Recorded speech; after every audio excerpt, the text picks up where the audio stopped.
Marco D'Angelo's baseball is hitting 68% since the All-Star break, going 34-16, netting his clients a profit of $5,601, making him the #1 MLB handicapper at WagerTalk since the midpoint of the season. So how would you like to get the rest of Marco's baseball free throughout the World Series?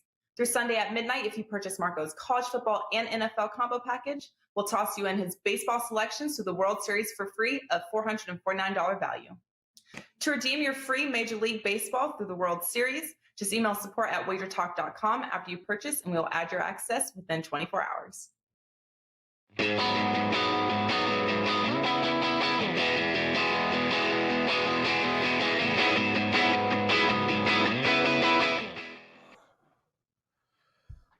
Welcome, everybody, to Wager Talk Today, August 30th. It's a Monday, $9 Mondays over at WagerTalk.com. I'm Lawrence Presman. That handsome, old, decrepit man is Teddy Covers. And we've got a jam-packed show today, Teddy. Marco D'Angelo, right off the bat, I have to read his bloody streak again. 40-19. He's got Philadelphia at Washington, Boston at Tampa Bay, Atlanta, and the Dodgers. Wow, the Braves just on fire. Bryan Leonard at the bottom, Teddy. San Diego and Arizona, and a couple of college football games. Rice, Arkansas, Indiana at Iowa. I had a perfect weekend. My friend didn't lose a game. But I was sick as a dog. I don't know what is going on in Toronto, but the pollen is in the air. Hay fever at a maximum degree. Barely functioned yesterday, but still didn't lose a game. How did you do, my friend? Well, first, congrats on a perfect weekend. I had a real good Saturday, and yesterday I had a wrong side loser. So only one play, profitable weekend. Nonetheless, I come in on a Monday morning, and I got a bad taste in my mouth. Not thrilled about it. When we talk about what bettors learned this weekend, Prez, I get to make fun of you a little bit. Because we had the first bad beat of the college football season, right on opening day. Nebraska, Illinois, the total closed 52.5. Nebraska scores the touchdown, and then the kicker misses not his first, but his second extra point of the game. Instead of ending 30-23 or 30-24, it ends 30-22. Again, total closed 52.5, so it stays under. Then Prez calls me and says, well, that's not a bad beat. Oh, no, what about the two TDs in a minute 30 or the score just before the half? And I'm like, yeah, Prez, but those weren't a freaking missed extra point that cost you a winner at the end of the game. So I got to make fun of Prez over the weekend as well as on the show just here. Tough beat. Anyone had the over in that one. Another thing worth talking about. I mean, the books took an absolute beating over the weekend in NFL preseason action. Saturday in particular. I mean, the Ravens, the Seahawks, the Bills, the Bucs, they all took money. They all won on Saturday. Yesterday, the Jags go from +3 to -4.5. They blew out Dallas with all 49ers money against the Raiders. The overs cashed in all weekend, 11-4 to the over. On a weekend where overs were taking money in NFL preseason action. I mean, the books got clobbered by the wise guys this past weekend. The house always wins long term, but short term, they can get smacked around. That happened in the NFL preseason this past weekend. What about you, Prez? What did you learn? Well, first, I want to say something. One of our listeners, Derek Miller, writes, "Come on, Prez, stop lying." Derek, it's so easy to make those statements. That's what people do. Point out the game I lost this week, please. Friday, I went 2-0. Saturday, I went 1-0. Sunday, I passed. 3 games, 3-0. Don't get into our chat room and start messing with our integrity. This is what we do for a living. We don't lie. We don't come to your work and shoot you in the face and lie to your bosses about your shitty ass job. We don't do that. Don't come into our chat room and lie about what Teddy, I, Marco, or any of these guys do. It is not fair. It is not right. Anyway, Teddy, that was not a bad beat by any stretch. That is a typical amateur over player saying, oh, the game didn't go over because there was a missed extra point. Firstly, the line was 55 all week long. So if you got 52.5, that would be what's called a bad bet, not a bad beat. So either way, it was 55. Secondly, Okay, Teddy, stop, because there you're was wrong. You're saying it wrong right there. You're saying it wrong. If you had a 50, Teddy, I did if you're not going to start yelling interrupt at you. the audience, I'm going to start Oh yelling my at God. you. Okay. If I the didn't total's interrupt 55, you. you're betting over, and you wait to get a 52.5 to bet the over.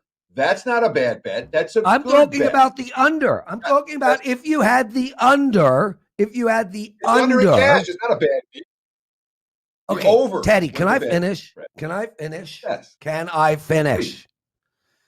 There was a touchdown at the end of the first half that was a fumble scoop touchdown. That's one. Yes. There was a safety. That's two. There was 2 touchdowns scored in 1:10. That game was a stone cold under the entire game, minus a few plays that got it close. I don't look at that as a bad beat whatsoever. And the point I was making was if you bet under 55, then those extra points wouldn't have lost you the bet. Anyway, my brother, thanks for coming on here and talking shit about me and knowing as much as Derek Miller. Let's bring Marco in, 4019. Marco D'Angelo, I think I've given your streak out twice. I'm not doing it again. How are you, brother? Did you not get your coffee this morning? Because you are, wow, you're just in a crabby mood. There you go. All right. Well, dude, a guy gets in the chat room and literally, Marco, a guy gets in the chat room and literally claims I'm lying. That's not a good way to start. Then Teddy starts with me when he doesn't even know what he's talking about. And that's another shitty way to start. And then I have to put up with you.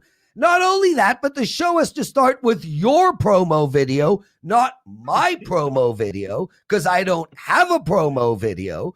I love you, Prez. Marco. Welcome. Last thing I'm going to say when you're saying it's not a bad beat. Okay, you have the over 52.5 in your pocket. They score that last touchdown. Do you feel good? Hell yeah, you feel good because you just won that bet. Yes. Oops, he missed the extra point. But I don't look. I never look. That's what's called a bad beat. I don't look at them as isolated instances. I look at the whole game, and the whole game was an under. Marco, you come on our show, College Football Week 1, and all you want to do is talk about baseball. Does that have something to do with the fact that you're 4019? Yeah, it might be. There's still money to be made in baseball, and that's, something I want to drill home. Too many people, once football starts, they forget about, baseball, and the books have extra stuff to deal with, and you're going to find value. And we talk about all year, there's big price favorites. Well, at this time of the year, they're going to be even bigger, but there's going to be spots where there is value to take the shot on a live underdog that, the favorites are going to be overpriced. And you got teams that, they're playing out the string, but those final couple weeks, one of those teams that aren't making the playoffs and playing a division rivalry and has a chance to play spoiler, you can get some nice spots to get some big dogs as well. And we're going to start with a big dog on one of our games today. And this is one of the classic examples where I did the game at night, and we're talking about Philadelphia and Washington, guys. The market's already started to correct itself. When I did the games and sent them in, the ones I wanted to do, the minute I saw the line on this Philadelphia-Washington game, I said, this line is way too high for a Philadelphia team that has zero confidence in their bullpen right now. And when I say that, I can give you several examples of Joe Girardi just keeping starting pitchers in way too long because he doesn't want to go to the bullpen. He feels a tired starter is as good or better than some of his options coming out of the bullpen. And look at tonight's game and look at the starter and look at Wheeler, Zach Wheeler, and his numbers. Last 3 games, you look at Wheeler, and he's given up 4 home runs in his last 3 starts. He's allowed 15 runs in his last 20 innings. Yet he's still been pitching 6, 7, 8 innings because he's giving up all those runs, but he doesn't want to go to the bullpen. That's a problem, and that's also going to compound things later in the season for Philly as the starters start piling up inning counts as we get to the final weeks of the season, which, we're a month left in the season, regular season, that's a tell. But this is a team that's in playoff mode, trying to catch the Braves, so you're going to pay a price. I'm looking at Washington. They send out Gray, and he has been in 6 starts this season. He's allowed 3 runs or less in all 6 starts. I don't trust Philly on the road. Give you a key stat. They're 38-55 the last 2 seasons on the road. They should not be this big of a favorite. I will take a shot with Washington and understand that, we're taking a bad team at a big price. But when you're doing it in the right situations long term, it's a profitable situation. You only have to be right about 40% of the time when you're taking big dogs. And if I play this game 10 times, I feel I will win 4 out of 10 or more, and that makes it a profitable play. So you talk about the Phillies bullpen being problematic, and it is, clearly.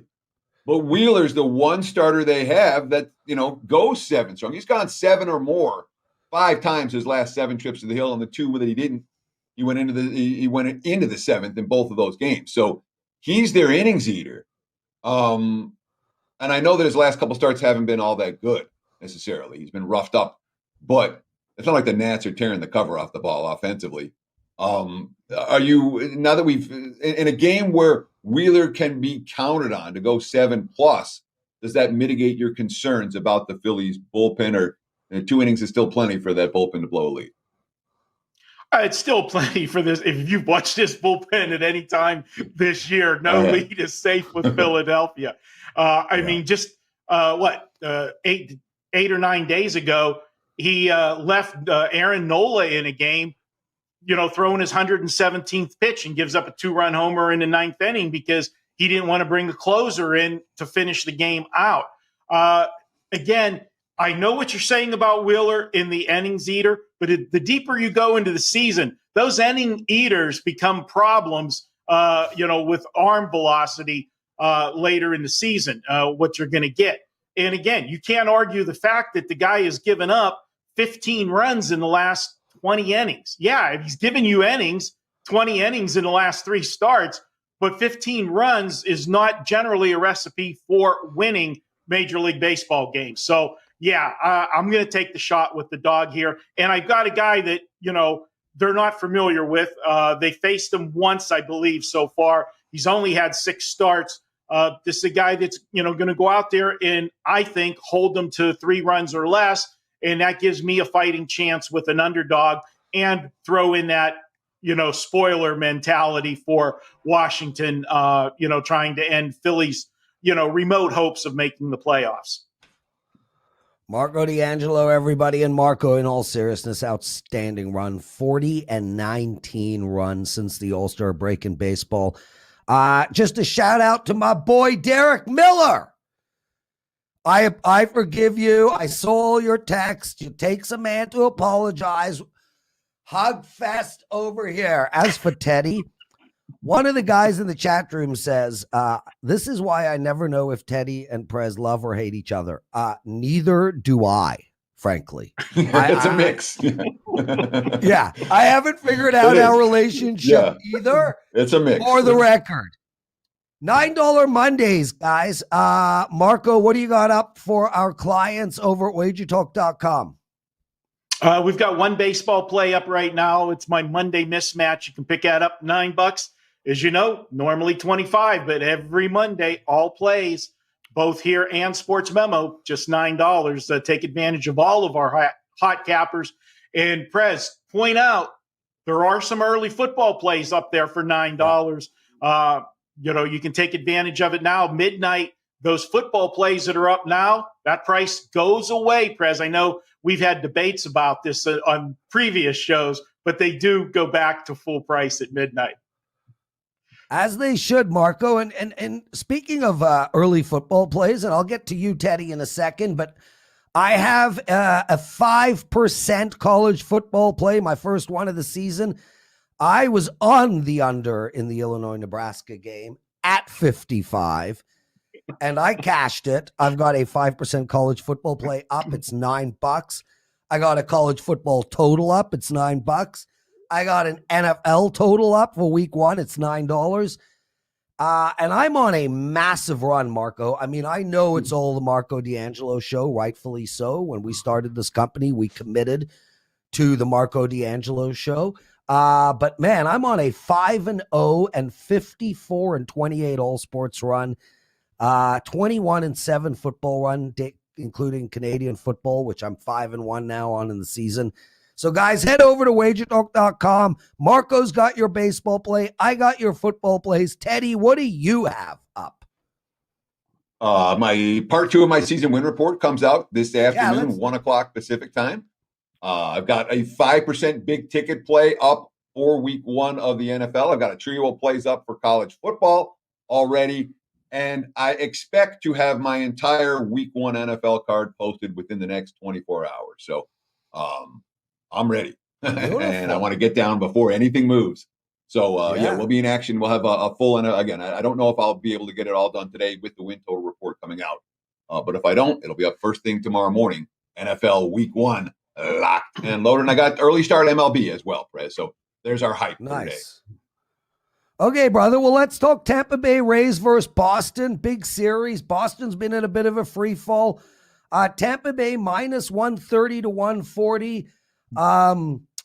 Well, this is a huge series for the Blue Jays. The damn freaking Blue Jays. Anyway, Marco, Tampa Bay, Boston, how do we bet this game? Well, Boston, as you said, Prez, they were in free fall. They have righted the ship, so to speak. They've won 6 of their last 9 since that horrendous losing streak they had. But I want to point out that those 6 wins came against Texas, who's 45 and 85, Minnesota, who's 57 and 73, and the only team that is not a losing team was Cleveland, and they're a 500 team at 64 and 64. So before we start saying that Boston's totally righted the ship, let's take note of the competition they've played over the last 9 games. Now, with that said, Tampa Bay is just absolutely on fire. This team is a team that looks like the team that went to the World Series last year. They look like a team that wants to go back to the World Series this year. They have won 11 of their last 12 games. More importantly, this is a team that when you talk about Tampa in the past, we've always thought about pitching. And yes, they do have good pitching once again, but they're hitting the baseball. 10 of those 12, the last 12 games, they've scored 5 runs or more. I'll tell you, it's very simple in baseball. If you can hit the ball and score runs and you've got a good pitching staff, you're going to win a lot of games. And that's what the Tampa Bay Rays are doing. They're going to face Nick Pivetta tonight, who in his last 2 starts has lasted a grand total of 5 2/3 innings, allowing 8 runs. And the problem for him has been his control. He has a strikeout to walk ratio in those last 2 starts of 6 strikeouts to 5 walks. That's not a good recipe for success. On the other hand, Patino goes for Tampa. Last 5 starts, he's allowed 3 runs or less. And 4 of those 5 starts, he allowed the one game, I should say, that he didn't allow 3 runs or less. It was 4 runs. He went 6 innings in an 8-4 easy victory. I like I like Tampa in this game over Boston. And when this game goes to the bullpen, Teddy, it becomes an even bigger edge for the Rays. So I'm looking full game here with this one. And I like Tampa. I'm not going to step in front of a team that's playing hot. And a little interesting stat for you. When they're scoring runs, this team continues to win. This season, if they've scored 9 runs or more in the previous game, Teddy, 19-5 is Tampa in the next game. So you talked about Patino and his reasonable success, but you also talked about the one start where he got hit hard against the Red Sox, where he gave up a couple of dingers in that ball game and threw a bunch of pitches, labored through those 6 innings. Do we worry at all about Patino in a relatively Patino, not Patino, but Patino in a relative short turnaround second look situation against a Red Sox lineup that is still potent? It is.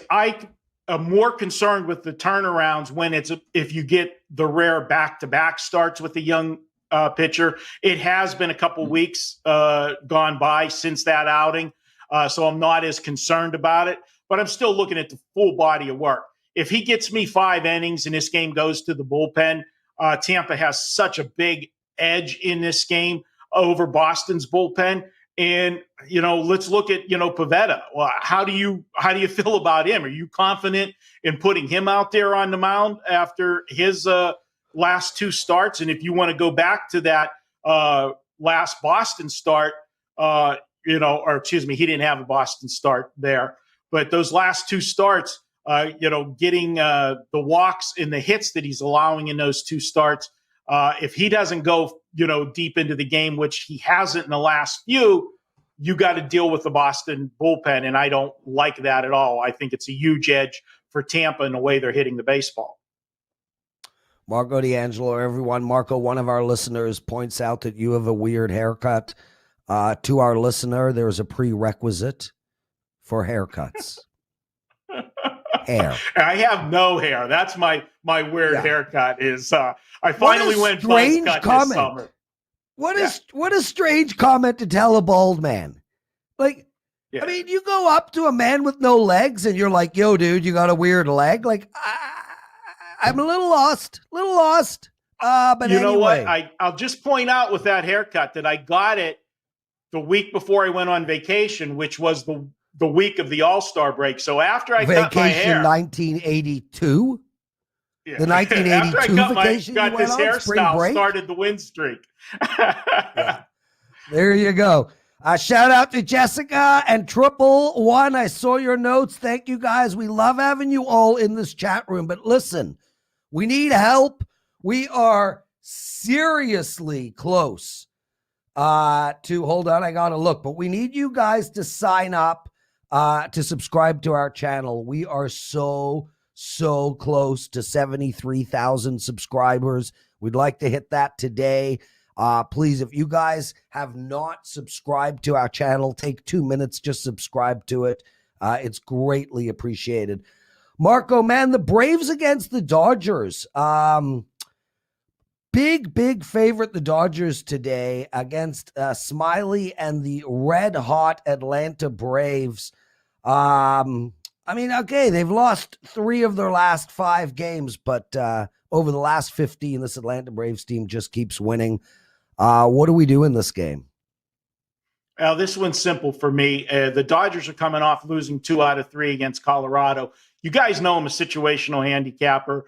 I like to find spots where you can find big favorites that'll be flat, and that was definitely the Dodgers in the last series.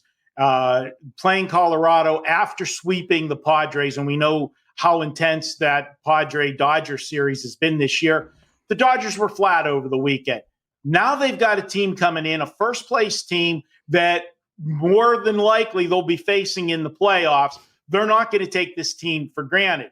And you've got a starting pitching matchup, to me, that's a mismatch. Now, yes, Drew Smiley is a lefty, and, everybody says the Dodgers aren't quite as good against lefties. I'll give you that, but that's where it stops.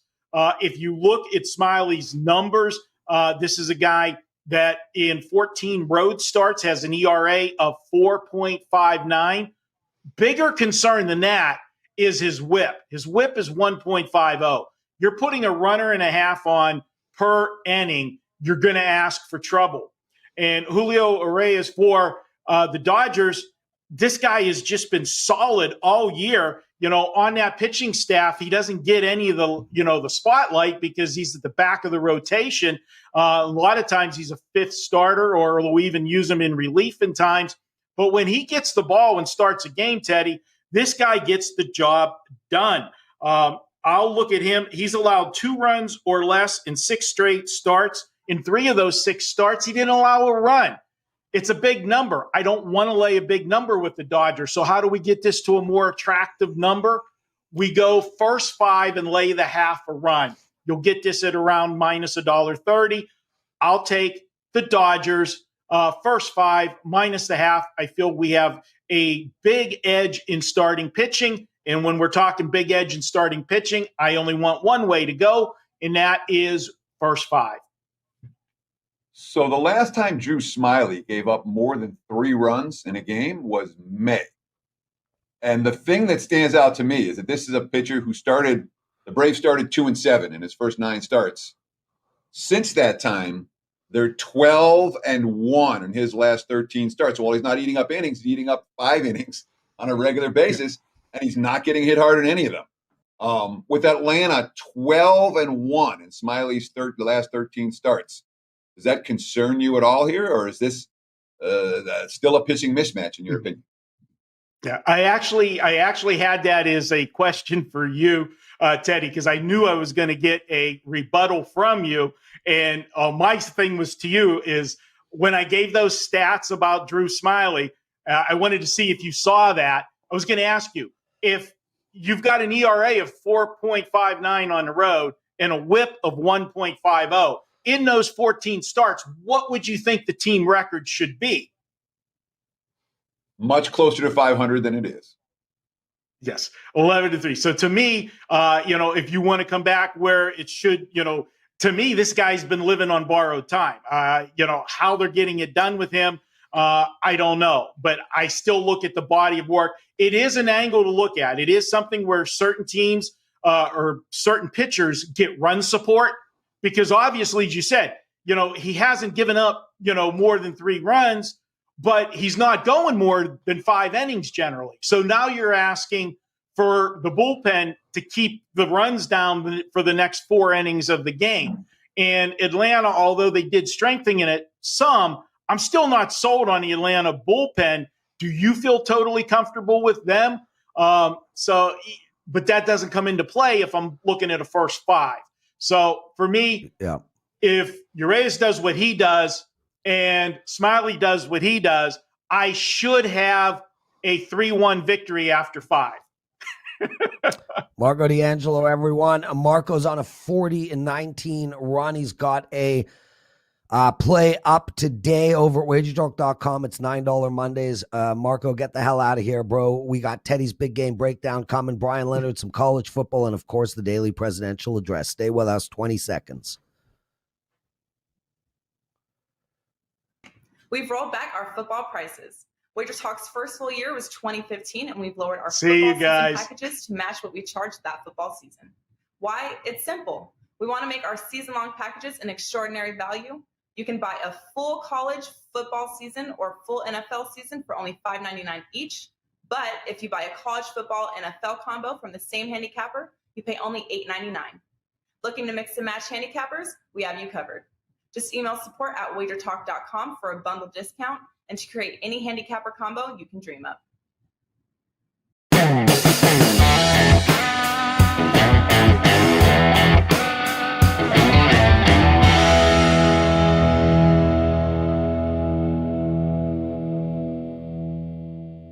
It is time for today's big game breakdown. And yeah, we got to talk some college football, even though we have a full slate of college football this week. We're going to break down Rutgers against Temple on Thursday night. First, I do want to let you know about what's going on right now over at WagerTalk and or sportsmemo.com. We talked about it a little bit earlier. I've been running, maybe not quite as good as some of the guys, but I've been running good, 60% across all sports over the last couple of weeks. Real good track record for NFL Week 1. Long term, I'm locked and loaded with a 5% big tickets of college football and an MLB early start play for today. You can check it all out over at WagerTalk and or sportsmemo.com. Let me start with this. I like to lay points in Week 1 in college football. Nobody's looking ahead. Everybody's got something to prove. And the markets, the sharp money tends to look at underdogs in many of these ball games.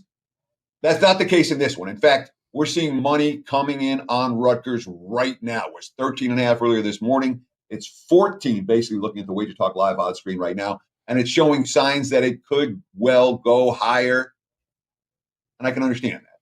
We have a bet on versus a bet against right from the get-go. Look, Temple was not good last year. Rod Carey has seen the program, how do we say, it's been declining of late. Last year, just a single victory. And I'm not looking at this Temple team saying, yeah, they're about to bounce back strong in 2021. They look weak. They look like a bet against team. Rutgers, I mean, when you count, depending on how you want to count starters, returning starters, you can make a case that Rutgers has 30 returning starters this year. Shiano's a coach we like. Shiano's a coach who loves to be a bully. When he gets the chance, he punches in the extra score. And I wouldn't be surprised if we see a little bit more big playability out of the Scarlet Knights team this year. They got a couple of playmakers that may well show up here. Price is reasonable. Again, minus 14 with the Scarlet Knights. And with these two teams both recruiting the same area, it's a meaningful game for a Rutgers team that didn't win a single home game last year. If I'm playing, I'm laying. Give me Rutgers minus the points. And there's your game break. Back to you, Mr. Prez. Teddy covers. If he's playing, he's laying. Bryan Leonard joining us. And Bryan, we can't thank you enough every Monday. You're such a great guest. $9 Mondays. What do you got up over at the website? I haven't put anything up in baseball yet today, but I do have a play on Thursday football. I like two games on Thursday, and one of them's up right now. It's a $9 play, and 2-in-1 weekend, although we never had a chance on our 5%. But 5% has been really good. Hopefully we'll get some more for you. Excellent stuff. Bryan Leonard joining us, everyone. Bryan, let's get straight to it. San Diego playing Arizona tonight. And I mean, this San Diego team, what a letdown. Really, I mean, look, they have a clear path to the playoffs, but they just got to start winning some games. Is today against Arizona one of those ones? Minus 190 for the Padres. How do we bet this game? I'm bucking the line move here. There's been money coming in overnight on San Diego. I really don't understand why Chris Paddock's coming back from his first start, coming off the DL, hasn't pitched in over a month. Take a look at the San Diego offense. The last 10 games, the most runs they've scored in any game has been 5, and that's been twice. They've scored 4 twice. It's just an offense that is not hitting right now.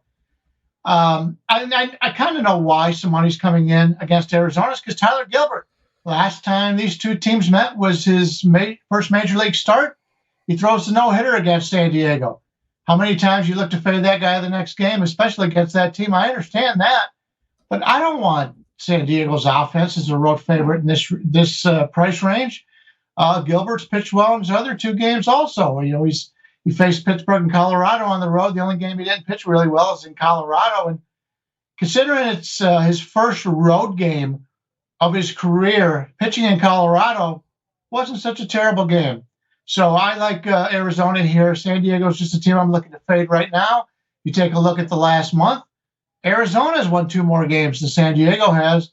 It's a team of San Diego, losing record on the road.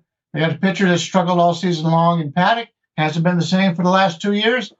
Give me Arizona at the big underdog price. So I want to ask you this, Brian, because the Padres, they won on Friday night. There was all this momentum. They were talking about, hey, we've snapped the skid. We're going to get going here. And I believed them. I came out on Saturday, and they got annihilated by the Angels. And it wasn't close, and it was ugly. And then they had a very weird scheduled Sunday day off, which, I mean, like the Angels hadn't had one of those in 100 years. Do you think that day off on a Sunday has any implications on what we can expect for San Diego moving forward? Or is that just one of those anomalies that shows up on the schedule every once in a while for some random reason, but it's still a dead nuts fade of the Padres moving forward?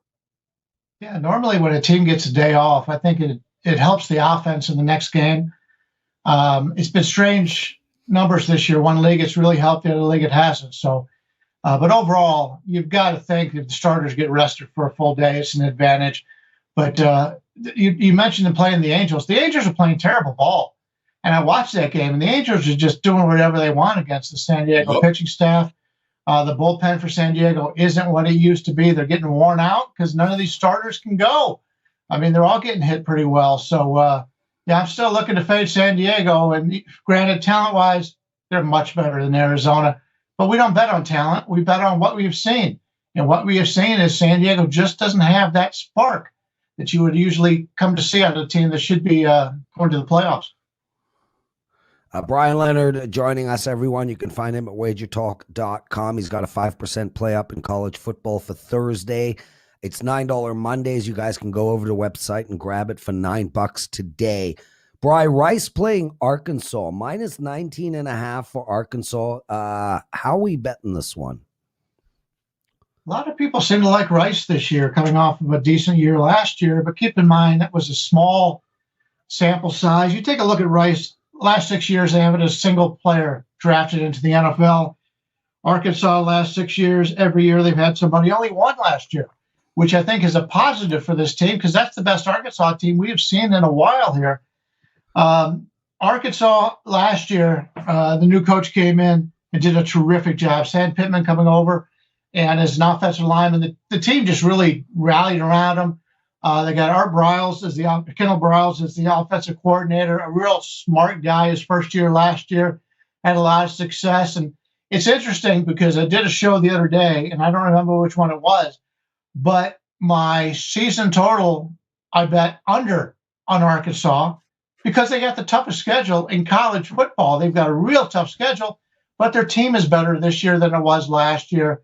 I like Arkansas here. I agree with Teddy, what he just said in his last statement about playing the better teams in week one, better teams at home. You got better facilities. You got better coaching.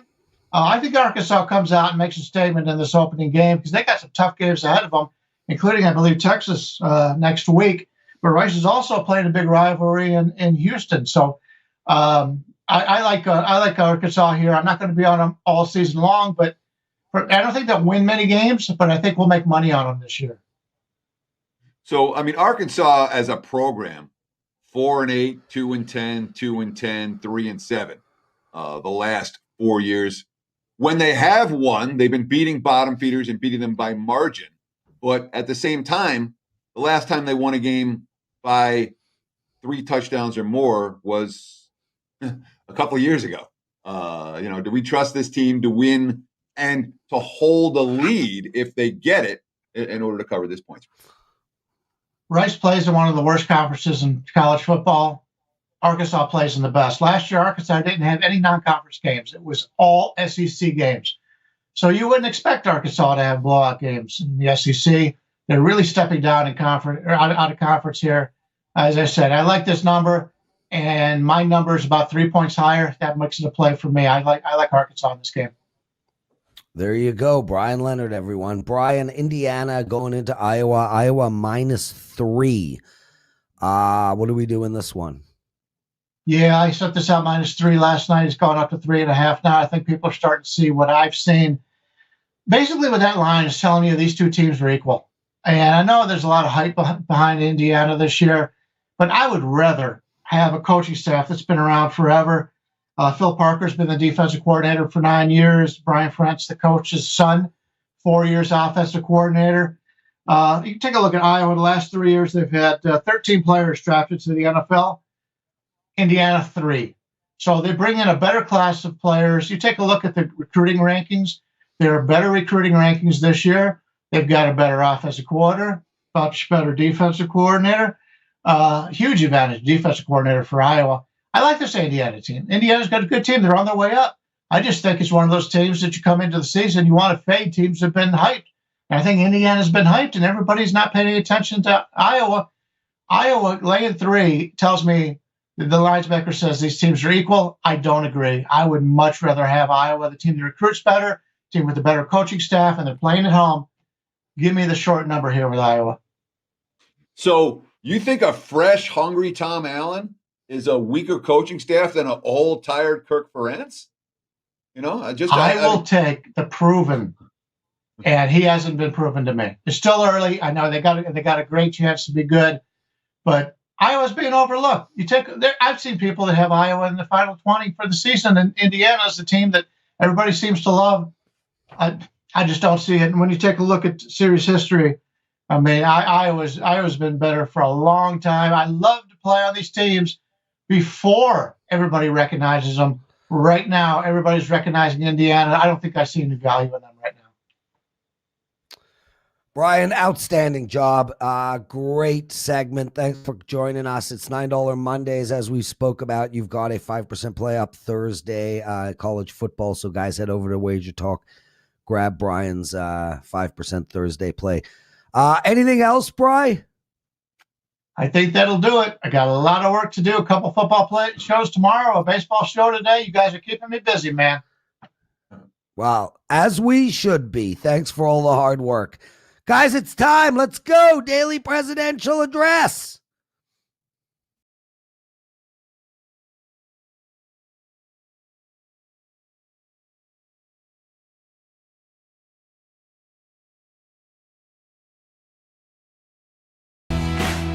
All right. Thank you guys all for watching WagerTalk Today. For the guys who are watching this on Twitter, make sure to check out the entire show. Monday, August 30th, Marco D'Angelo took apart 3 baseball games. Bryan Leonard, a couple of college football games and a baseball game. And Teddy did a deep dive into the Rutgers game coming up this Saturday. It's $9 Mondays over at WagerTalk. I am absolutely rolling. I have a 5% college football play up for Saturday. I have a 4% college football total up and an NFL game. So head over to my page at wagertalk.com. Take advantage of the fact that it is $9 Mondays and all my streaks and everything are up there. They're all true. They're all legit. I've been rolling since March. Anyway, I only have a couple of games to give out for free on this segment. And the first is the Blue Jays -1.5. Look, their bats have been silent. I get it. But we have Robbie Ray coming on the mound today. We've had a huge line move. I mean, it's up to past 300. So even at -1.5, you're getting it at -160. But they are playing the Baltimore Orioles, and I honestly think that they're going to get their bats back. Yeah, they're not going to make the playoffs. I get it. But they're much better than Baltimore. And I also like the Tampa Bay Rays against Boston. Marco took that game apart in great detail at the top of the show, so make sure to check that analysis out. But Tampa Bay -130 against the Red Sox, the Jays -1.5. That's it for me. I am eating a roast beef sandwich today, Teddy, so please let me go. Yeah, I'm fascinated by your lunch choices, Prez. Please, I wish you would take more time on the show to tell us not only, like what kind of roast beef. I'm joking. That's like the worst thing you could say to me, Teddy. Yes. Tomorrow I will describe every ingredient in my lunch just for you. I mean, really? Like you haven't figured me out by now? If I know it bothers you. For the Monday edition of Wager Talk Today. Thank you so much for taking time out of your your birthday day week? to hang out with us. Thanks to Bryan Leonard and Marco D'Angelo for joining us. We'll do it again tomorrow. Same time, same channel, 9 a.m. here on the left coast. Noon for you back east. Between now and then, enjoy the games and good luck, and be sure to stay tuned. Opening line report coming in 15 minutes right here on the Wager Talk YouTube channel.